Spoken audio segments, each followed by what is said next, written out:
आज अपने उद्यान विज्ञान में फलों की खेती का एक नया टॉपिक स्टार्ट होने जा रहा है आम।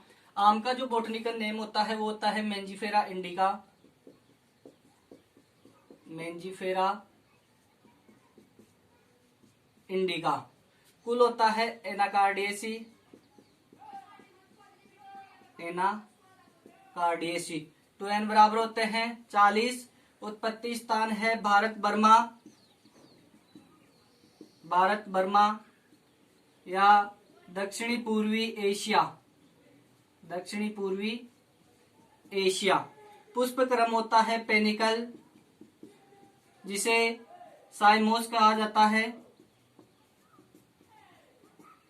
फल प्रकार होता है अस्टिल या ड्रुप। खाने योग्य भाग होता है मध्य फल भित्ति, जिसे मीजोकार्प कहा जाता है। जलवायु जो होती है वो उष्ण होती है और इसके लिए जो तापमान उपयुक्त होता है वो होता है 24 से 27 डिग्री सेल्सियस तापमान उपयुक्त होता है आम के लिए। आगे है परागण। परागण की जो होता है पर परागण होता है और परागण जो करता होता है वो होता है हवा प्लस घरेलू मक्खी के द्वारा। ध्यान रखना, घरेलू मक्खी प्लस हवा के द्वारा परागण की क्रिया आम में संपन्न होती है। देखिए, परागण की जो तकनीक है आम के अंदर वो पिंजरा प्रणाली काम में ली जाती है। पिंजरा, जिसे केज सिस्टम कहा जाता है। इसके जो खोज करता थे वो R.N. सिंह थे। R.N. सिंह, इन्होंने इसकी खोज की और इसी के द्वारा परागण की तकनीक अपनाई गई पिंजरा प्रणाली के द्वारा। आगे है पौधे लगाने की ये जो विधि है, ये भी पिंजरा प्रणाली के द्वारा ही पौधे लगाई जाती है। ये शर्मा एवं सहयोगी टीम के द्वारा खोज की गई थी इसकी आम में पौधे लगाने की विधि।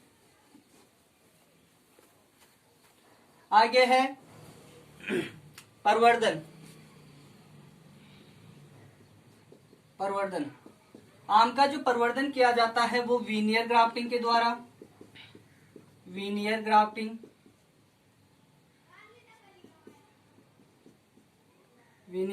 के द्वारा, स्टोन ग्राफ्टिंग और इनार्चिंग ग्राफ्टिंग के द्वारा प्रवर्धन आम में किया जाता है। व्यवसायिक स्तर पर वीनियर ग्राफ्टिंग को अपनाया जाता है। इन ग्राफ्टिंग की जो अपन बात करेंगे वो प्रवर्धन वाले टॉपिक में संपूर्ण रूप से पूरे रूप से कर लेंगे। आगे है उपनाम। आम के उपनाम। आम के जो उपनाम होते हैं, जैसे कि इसे भारत का राष्ट्रीय फल कहा जाता है। भारत का राष्ट्रीय फल। प्यार का प्रतीक भी कहा जाता है इसे। प्यार का प्रतीक। भारत की रीढ़ की हड्डी भी कहा जाता है।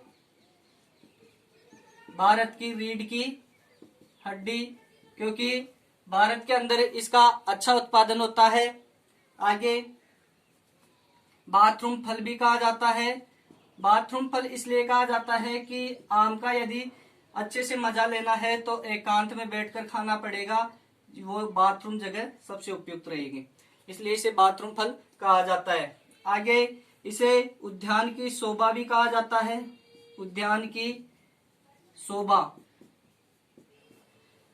इन नामों से आम को जाना जाता है। भारत का राष्ट्रीय फल, प्यार का प्रतीक, भारत की रीढ़ की हड्डी, बाथरूम फल और उद्यान की शोभा इसके उपनाम होते हैं। आगे है आम के अंदर जो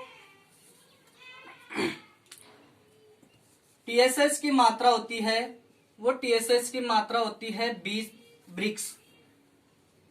ब्रिक्स जो होती है आम के अंदर TSS की मात्रा होती है। आगे आम के अंदर जो विटामिन की मात्रा होती है, विटामिन आम के अंदर पके हुए फलों के अंदर तो आम में विटामिन ए पाया जाएगा और कच्चे फलों के अंदर आम के अंदर विटामिन सी अधिक मात्रा में पाया जाता है।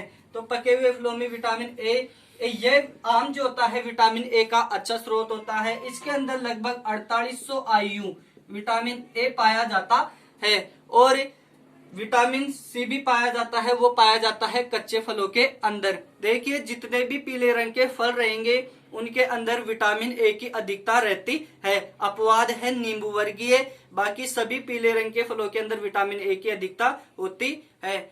और जो विटामिन सी है, सभी जो फल होते हैं वो सभी फल अम्लीय प्रकृति के होते हैं, सिवाय 2 फलों को छोड़ करके, केला और पपीता को छोड़ करके, और सभी फल अम्लीय प्रकृति के होते हैं। और सभी जो सब्जियां होती है वो सारी प्रकृतियों की होती है, केवल टमाटर को छोड़ करके। ठीक है, आगे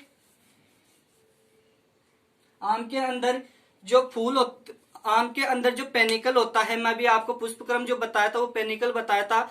एक पेनिकल के अंदर जो फूलों की संख्या होती है वो लगभग 1 से 6000 के मध्य होती है। और ये जो पेनिकल होता है इसके अंदर जो फूल 1 से 6000 होते हैं उनमें से 0.1% फूलों पर ही फलों का निर्माण होता है। आम में ध्यान रखना कि 0.1% फूलों पर ही फलों का निर्माण होता है। आगे आम के अंदर देखिए, आम में सर्वाधिक 0.1% फूलों पर फलों का निर्माण इसलिए होता है क्योंकि आम में फल व फूल झड़ने की समस्या अधिक पाई जाती है। और वह फल व फूल झड़ने की समस्या आम पाला व वर्षा को बहुत कम सहन कर पाता है, इसलिए इसमें बहुत ही कम फूलों पर ही फलों का निर्माण हो पाता है। आगे है आम के अंदर पुष्पन का समय।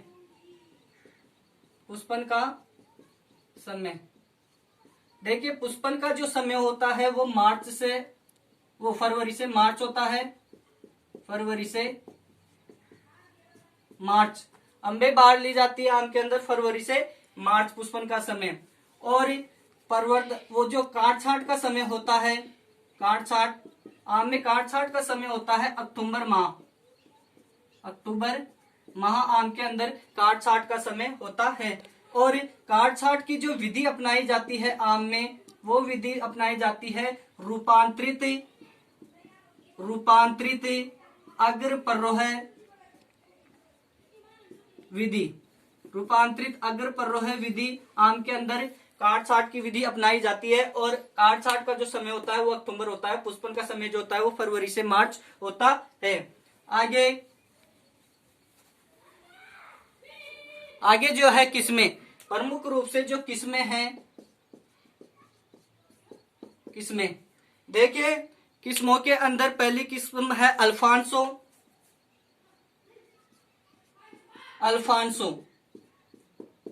अल्फांसो को हाफूस या बादामी के नाम से भी जाना जाता है। हाफूस या बादामी, ये जो किस्म है इसकी खेती महाराष्ट्र में की जाती है। अल्फांसो की हाफूस या बादामी के नाम से जाना जाता है।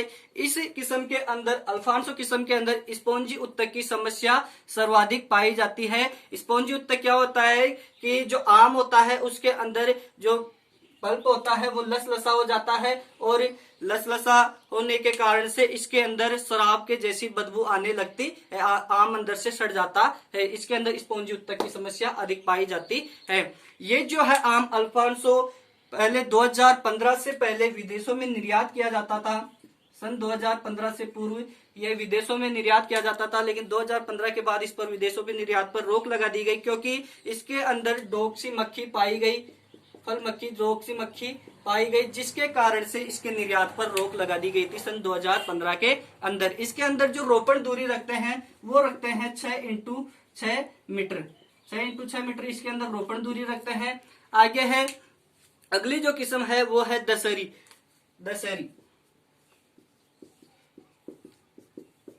देखिए, इसे दिल्ली आम भी कहा जाता है, दिल्ली आम भी कहा जाता है। और इसकी जो खेती होती है वो उत्तर प्रदेश के अंदर होती है। आगे इसका जो फलों का रंग होता है, एक चीज ध्यान रखना, दशहरी के अंदर फलों का जो रंग होता है वो हमेशा हरे रंग का होता है। अगली किस्म है नीलम। अगली किस्म है आम की नीलम। ये आम की एक अच्छी किस्म, सबसे ज्यादा पकने वाली किस्म है और सबसे अधिक खराब होने वाली भी किस्म यही है। इसकी खेती जो की जाती है वो तमिलनाडु में की जाती है और इसकी जो रोपण दूरी रखी जाती है वो 7x7 मीटर रखी जाती है।